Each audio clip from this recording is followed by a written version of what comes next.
အားလုံးမင်္ဂလာပါ Great Computer Training Center နဲ့ကြိုဆိုပါရစေအခုမျှဝေပေးမယ်သင်ခန်းစာလေးကတော့ဒီ Excel ပေါ့နော် Excel မှာ blank ဖြစ်နေတဲ့ data တွေကို select ဘယ်လိုလုပ်မှာလဲပြီးတော့အဲ့ဒီ blank ဖြစ်နေတဲ့ cell ကွက်တွေကိုဘယ်လို delete လုပ်မှာလဲပြီးတော့ blank ဖြစ်နေတဲ့နေရာမှာကိုက0ကိုတန်ဖိုးအစားသွင်းချင်တာလားဒါမှမဟုတ် dash အစားသွင်းချင်တာလားဒါမှမဟုတ်တခြား data အစားသွင်းချင်တာလားအားမျိုးတွေကိုလုပ်ပြပေးတော့မှာဖြစ်ပါတယ်အဲ့တော့ကိုကအခုဒီမှာ data လေးကိုတစ်ချက်စစ်ကြည့်မယ်ပေါ့နော်အခုဒီ data မှာဆိုရင် blank ဖြစ်နေတဲ့ဒီဇာတ်ကွက်မှာ blank ဖြစ်နေတဲ့အကွက်တွေအများကြီးပဲရှိတယ်အဲ့တော့ကိုကဒီ blank ဖြစ်နေတဲ့အကွက်တွေကိုမလိုချင်ဘူးဖြတ်ချင်တယ်ဒါဆိုရင်ဒီမှာအရင်ဆုံးအားလုံးကို select မှတ်ပေးမယ်ပြီးရင်သူကဘယ်ကိုသွားရမလဲဆိုတော့ home ရဲ့ find and select ထဲက go to special ကိုသွားပေးရမယ်ဒီ go to special ကိုလိုချင်တယ်ဆိုရင် go to special ကိုနှိပ်ပြီးရင်ဒီမှာ blank ကိုနှိပ်အဲ့တော့ go to special ကိုshortcut သုံးခြင်းနဲ့ဆိုလို့ရှိရင်တော့ control G ရဲ့ F5 ရဲ့သုံးပြီးလို့ရပါတယ်အဲ့တော့အခုလောလောဆယ်တော့ဒီမှာ blank go to special တဲ့ဝင်နေပြီးရင်ဒီမှာ blank ကိုနှိပ်မယ်ပြီးရင်ဒီမှာ okay ပေးလိုက်မယ်ဒါဆိုရင်သူကဒီမှာ blank ဖြစ်နေတဲ့ data တွေရှိသွားပြီဒါက go to special နဲ့ blank လောက်တာပေါ့နော်အဲဆိုခုနပြောတဲ့ control G နဲ့ blank လောက်ကြည့်မယ်အဲ့တော့ select တွေမှတ်တယ်ဆိုရင်သူက control ရဲ့ G ရဲ့မှတ်လို့ရတယ်ပြီးတော့ F5 နဲ့လည်းသွားလို့ရတယ်ဒီနှစ်ခုတစ်ခုကြိုက်တာသုံးလို့ရတယ်ပြီးတော့ go to home နဲ့ကပေါ့နော်အဲ့တော့ home နဲ့ကဘယ်ကိုသွားမဲဆိုတော့ find and select ထဲက go to special ကိုသွားလို့ရတယ်အဲ့တော့ဒီနည်း၃ခုနဲ့ကိုကြိုက်တာကို select လုပ်လို့ရတယ်အဲ့ဒီကိုပြန်သွားကြည့်မယ်ဒီမှာ select လုပ်မယ် keyboard ကနေ control နဲ့ G F5 တခုခုကိုနှိပ်လိုက်မယ်ဒါဆိုရင်ဒီလိုပေါက်ကလေးကြာလာရင်တော့သူက special ကိုနှိပ်ပေးရမယ်ပြီးတော့မှဒီမှာ blank ကိုနှိပ်ပြီးတော့မှဒီမှာ okay အဲ့လိုမှမဟုတ်ဘူးဒီမှာပြန်ထွက်ပြမယ်နော်ပြီးရင် home ထဲကိုသွားမယ်find and select ထဲက go to special နဲ့လည်းသုံးလို့ရတယ်အတူတူပဲအဲ့တော့ဒီမှာ blank ကိုနှိပ် okay နှိပ်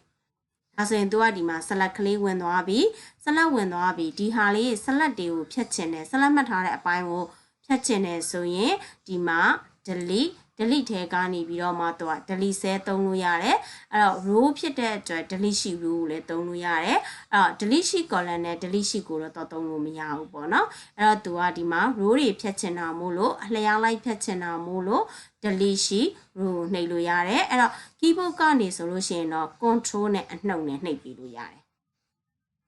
ဒါဆိုရင် delete sheet row ကိုနှိပ်လိုက်တဲ့ဒါဆိုရင်ဒီမှာသူက blank ဖြစ်နေတဲ့ data တွေအကုန်လုံးပြတ်သွားပြီဒါဆိုရင် blank ဖြစ်နေတဲ့အလွတ်တွေကို select မှတ်ထားတဲ့ blank တွေကိုဖြတ်ချင်တယ်ဆိုရင်အဲ့တော့သူက delete ဒီဘာနဲ့တူတူပဲလဲဆိုတော့ control နဲ့အနှုတ်နဲ့ control ကိုဖိထားပြီးအနှုတ်ကိုနှိပ်လို့ရတယ်เนาะဒါတွေကကြတော့ shortcut ကလေးတွေရေးပြတာပါကဲနောက်တစ်ပုဒ်ကကြတော့သူကအခုဒီမှာပေါ့နော် blank ဖြစ်နေတဲ့ဒီလို blank ဖြစ်နေတဲ့နေရာတွေမှာဇယားကွက်ကြည့်လိုက်တော့ blank ကြီးဖြစ်နေတယ်မလှဘူးပေါ့နော်အဲ့တော့ဒီနေရာလေးမှာတန်ဖိုးမရှိဘူးဆိုတော့0လေးနဲ့ပြချင်တယ်အဲ့တော့0တွေကလိုက်ပြီးတော့အများကြီးလိုက်ထည့်နေရမယ်အဲ့တော့ကိုကတခါတည်းတပြိုင်နက်တည်းထည့်ချင်တယ်